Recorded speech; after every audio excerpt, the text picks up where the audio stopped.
Hello guys, in this video I'm going to show you how to install Jupyter Notebook on Windows 11. So to do that, you have to make sure that you have Python installed. If you already have it installed, you can skip this process, but if you don't, I'm going to show you how to do that.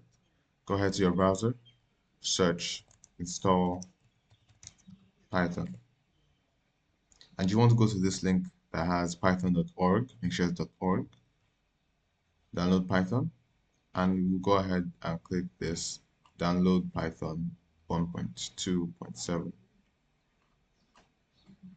So I already have it installed, so we can go ahead and show it and install it.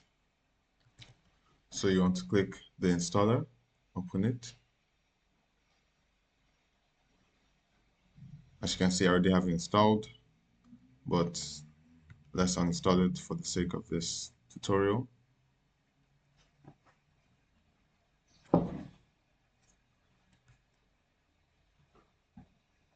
Okay, now that we've uninstalled it, let's go ahead and open this again.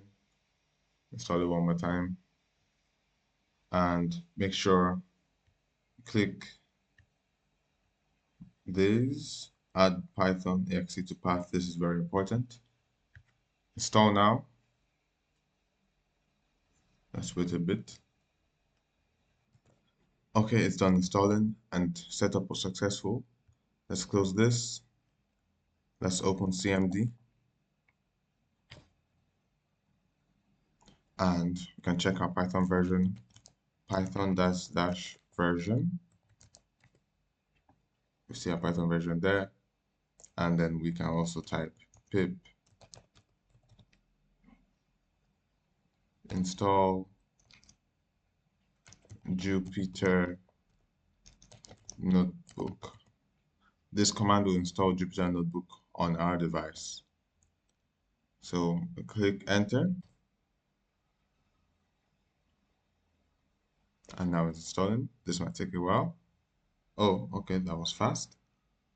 And now to run Jupyter Notebook, all we have to do is type Jupyter Notebook.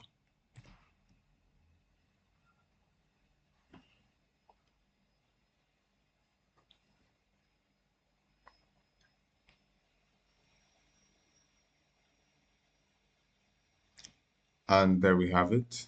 Jupyter Notebook is installed on our device. We can set a theme. We can create a new file. Let's go ahead and create a new notebook. We can select, and there we have it. We have Jupyter Notebook installed. I hope this video was helpful. Thank you.